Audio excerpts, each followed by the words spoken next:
In this particular video, we have a uniform boom that weighs 700 newtons, and it says it's an object hanging to the right end, which is 400 newtons. So the weight is given to us here, and it says the boom is supported by a cable, and it wants us to calculate all these different parts, A, B, and C. All right, so let's go ahead and crack out part A. Part A wants us to find the magnitude of the tension in the cable. So I'll show you how to do this a couple of different ways. I prefer the first method that I want to show you here because I think it's just easier to do. It's a bit more work, but it's easier to do just to keep track of things. And then the second approach is if your geometry is on point. All right, so the first strategy requires you to just keep your X and Y axis normal here, as traditional, I guess you would say. So here I'm just going to go ahead and identify my tension. The tension of the cable is pointing towards the wall there. It's going to point in the north west direction, so it's going to point left and up. So because it points left and up, it has to have components because this is a diagonal that lies in between the second quadrant here where my cursor is tracing back and forth. All right, so it has to go up and to the left. So this is my TY. Okay. Oh, I do want to point out here, just in case you're not keeping up, this angle here is the same as this angle because it's given us 45 degrees, and this is perpendicular, so the other angle has to be 45 degrees as well. Okay, so here's TY according to this particular problem. Because the angle is 45, you can say TY is T sine of 45 or T cosine of 45. It doesn't really matter because the angle here is 45 degrees, so sine of 45 and cosine of 45 is the same. However, if you look at this T properly, this is the opposing side to 45 degrees. So I'm just going to say that it is sine for this particular problem. Okay. All right. And then here, the TX value, it is going to lie adjacent to the angle given, which is 45 degrees. So TX here is just T cosine of 45 degrees. All right. Other than that, here's the weight of the, what is it? Or just the weight that's hanging. That's given as 400 newtons. And then I'm also going to identify the weight of the boom, which is right in the center there, and that is given as 700 newtons. So I'll label that as 700. You can call it F of G1, F of G2 if you want, but I'm just going to go ahead and just put the values in here just for you to see. Okay. Other than that, once you have all these force and force components labeled out, you just have to find the component of the distance relative to the pivot that is perpendicular to the force that you need. Okay. All right. So watch my work. So this is the length of the boom. I'm just going to call that L, and then because L is also a diagonal, once again, because I'm using my X and Y axis traditionally here, just pointing left and right, up and down. But the length L here is a diagonal, so it has to have an LX and an LY. Here, LY is just L sine of 20 because the angle here is 20, and it is sine because this is the opposite leg. And likewise with this, so you notice here what I'm doing is I'm just making these into right triangles, okay? So LX here, which is be L cosine of 20 degrees, cosine because it is the adjacent leg to this 20-degree angle. So once you have all that established, you now can look at the force here of 700 newtons. 700 newton is in the middle of the boom, so that is a length of L over 2. But you notice here L over 2 is not perpendicular to 700 meters, or excuse me, 700 newtons. So L over 2 also has an LX and an LY. Here I'm just going to find LX just because LY parallels the 700 newtons, which means it generates no torque. So I actually need LX, L over 2 X direction. So that'll just be L over 2 times the cosine of 20 degrees here. So keep that in mind. Okay. All right, so now that I have all my forces and leg drawn out, all you have to do is set up net torque is equal to 0, meaning the torque in the counterclockwise direction equals to the torque in the counterclockwise direction, at least the magnitude. All right, so here is my statement. So hopefully keep up here with all the little information. Here, if you look at T is a diagonal because it is a diagonal. It will have components. Here TY is pointing in the Y direction, but TY is perpendicular to LX. Okay, so once again, here's the length L, but you notice here, if you watch my cursor in blue here, L is a diagonal, and then TY is pointing straight up. Those two things are not perpendicular, so I don't need LY, I actually need LX, and LX being L cosine of 20. So that's why in my work I have TY, which is the vertical component of the tension, times LX, which is L cosine of 20, and that is going to pull the boom in the counterclockwise direction. Now, if you look at the component in the horizontal direction for TX here, so TX here is pointing leftward, and I need the perpendicular component of L, which is in this case is Ly, where my cursor is tracing up and down here. Okay, so keep in mind as you do torque, make sure you focus on the word perpendicular. So TX is pointing left, aka in the X direction, so you need a leg in the Y direction. In this case, it would just be Ly being L sine of 20 degrees for this particular diagram. That's why in my second term here I have I have TX times Lx, but Lx is L sine of 20. Okay, so that's it. Those are the only things that is going to generate a counterclockwise torque.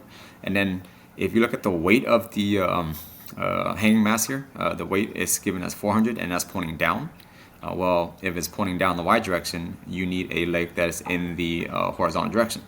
So this is the contact force here, so I'm going to emphasize all this for you in just a second. So here's F of G, which is 400.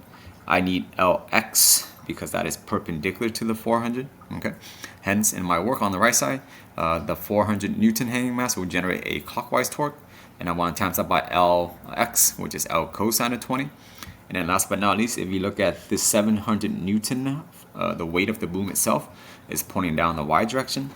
Well, I don't need L over 2 because L over 2 is not perpendicular. I need L over 2 in the X direction that I've drawn here in orange. So L over 2 in the X direction is simply L over 2 times cosine of 20 degrees. Okay, so the last term in my work here, that's 700 pointing down the Y direction. L over 2 cosine of 20 degrees is pointing in the X direction, which are perpendicular to each other. So I can apply that, and I'm adding all these based on whether they generate a clockwise torque or a counterclockwise torque. Okay. So I'm going to emphasize the arrows here for you, so hopefully you're keeping up here, okay? So here is Ty. If that is Ty, I need a leg that is in the horizontal direction. There's Lx, and then here's Tx. Well, Tx is pointing left. Well, if that's Tx, I need the leg that is pointing in the Y direction, which is in this case is Ly. And then the 400 newtons is pointing down the Y direction, as you can see the arrow goes there. But that is a distance of L cosine of 20 degrees away from the pivot. And then last but not least, the 700 Newton there is in the center of the boom, and then therefore I need the leg that is perpendicular to it, which is the L over 2 cosine of 20 degrees. Okay. Once you have all that established, the math is pretty straightforward. It's the hard part is setting this stuff up, and just focus on perpendicular stuff. Okay. As you notice here, every term has an L in it, so I'm just going to cancel it out. And then from here, it's just calculator work. As you can see, on the right side, I just did 400 times cosine of 20. That'll give me about 375.88. And then the second term, 700 times 1/2 times cosine of 20.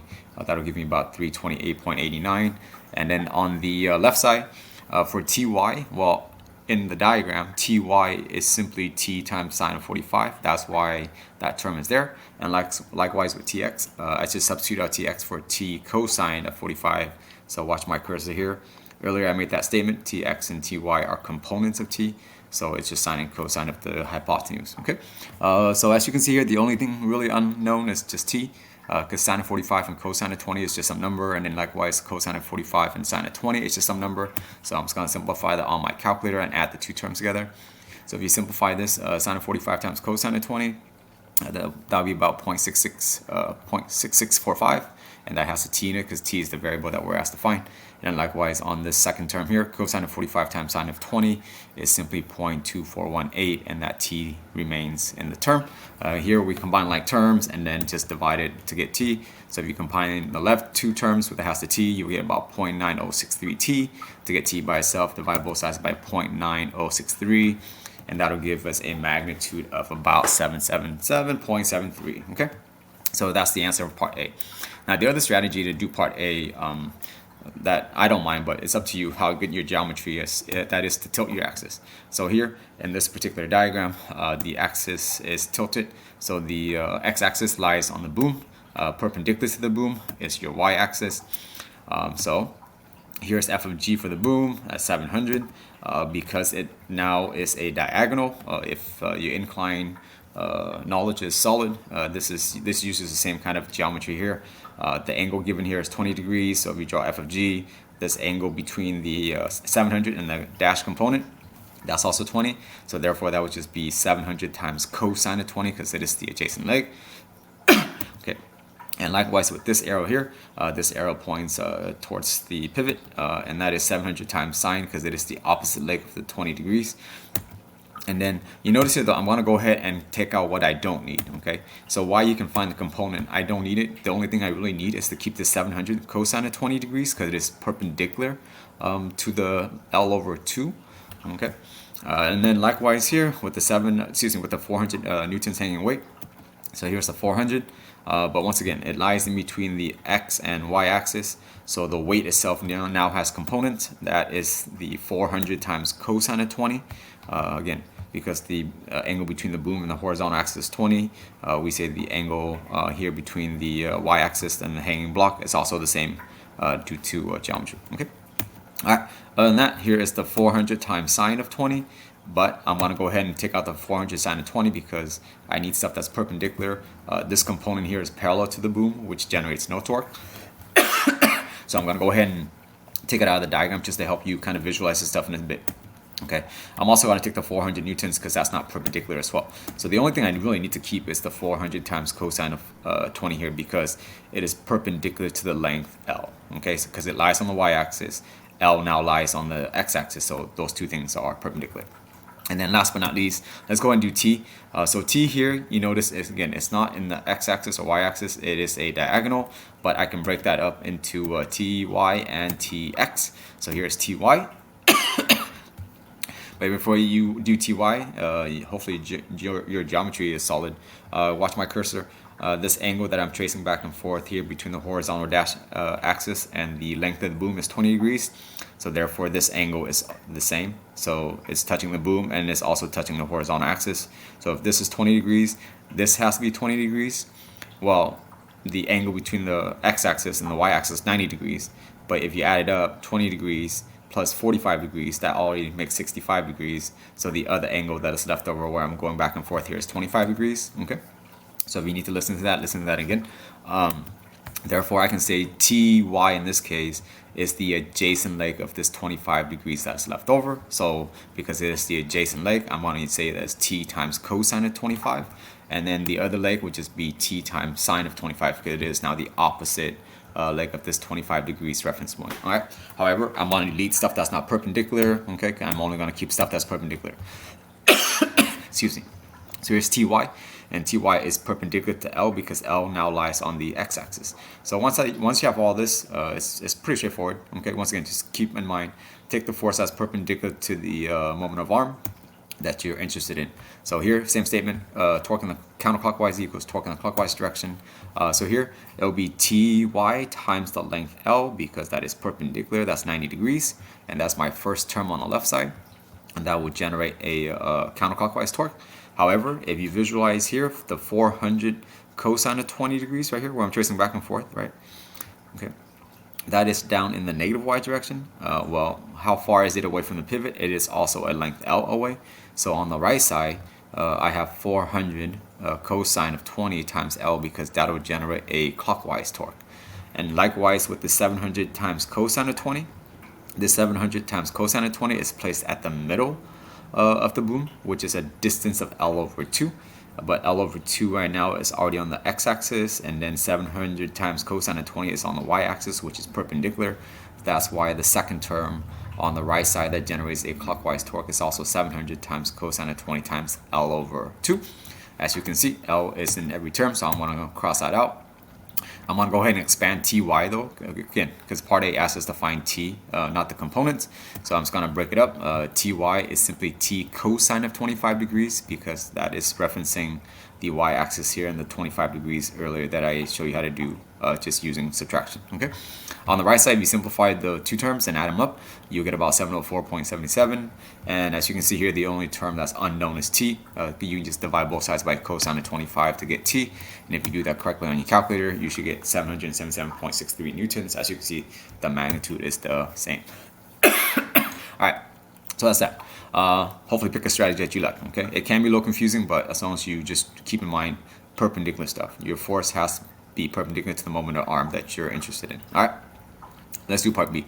Part B asks us to calculate the force on the hinge on the boom, and in part C, in this case, it's kind of related. It says, does the force on the hinge act along the boom? So we can just justify that really quick here. All right, so to calculate the force on the hinge, on the boom, let's go ahead and set up Newton's second law. Well, nothing's moving, so therefore forces in all directions must equal. So net force here in the x direction has to equal to 0. Well, the one thing you do have to identify is what are the forces in the x direction. So if you look at the diagram here, Tx is the only force in the x direction right now, based on what I've drawn out. Well, for net force equal to 0, you need a minimum of at least 2 forces. Okay, at least. It could be 2, 3, 4, 5, whatever. However, in this case, you have Tx pointing left, which indicates that there is some sort of force here acting on the hinge. Pointing right, because you need a force left and a force right in order for things to equal to 0. Alright, so here I'm just going to call this F hinge in the x direction, and that's it. I'm just going to say that Tx minus F hinge equal to 0, or literally you can just say Tx is equal to F hinge x if you want. Or you can switch this even. You can say F hinge x minus Tx equal to 0. It doesn't really matter, because however you make the statement, since there are only 2 forces here, the magnitudes will be the same. Okay. So here, I'm just going to solve for Tx real quick and say Tx is equal to F hinge x, because this is negative F hinge. I'm just going to move to the right side. And as you can see, Tx here is just T cosine of 45, but we already found what T is from part A. So T was 777.73 newtons times cosine of 45, and that's going to give us the force on the hinge in the x direction. Okay, so, but we're not done yet. Okay. Well, again, because the system's at rest, the net force in the y direction also has to equal to 0. So let's go and crack this out. So I'm going to make the same general statement. Net force in the y direction equal to 0. However, it's important that you identify all the forces. Okay. So here, if you think about it, the weight of the boom itself is 700. The weight of the hanging block here is 400. So together, they already add up to 1,100 newtons. But Ty here, I already know is only 549.94 newtons, because the angle is 45, so Tx is the same as Ty, the magnitude anyways, right? So without calculating it, I know that Ty is Tx because the angle is 45. Well, you can't have 1,100 newtons pulling down and only have 549.94 newtons pointing upward. That doesn't equal to 0. Because that doesn't equal to 0, it suggests that there is a y component acting on the hinge as well. Okay, so I'm just going to call this F hinge y. It's pointing up because you need arrows up to equals arrow down. You have 2 vectors down here that's weighting together as 1,100 newtons, but you only have 549.94 pointing up. Therefore, you need another force pointing up. Okay, so here I'm just going to go ahead and just solve for it. Again, if you listen to me to explain, you know that Ty is equal to Tx in this one because the angle is 45. So here, I'm just going to make this general statement. Ty is pointing up. I want to add that to the F hinge y because that's also pointing up. I want to subtract it from everything that's pointing down. I want to set that equal to 0. And here, I'm just going to go ahead and move the negative 400 and the negative 700 to the right side just to sum it up, which is essentially what I said verbally. Forces pointing up must equal to forces pointing down. So here, if we just isolate for F hinge in the y direction, 400 plus 700 is 1100, and then this is positive 549.94. So move to the side, you end up just subtracting. So here we find that F hinge in the y direction is about 550.06. Okay.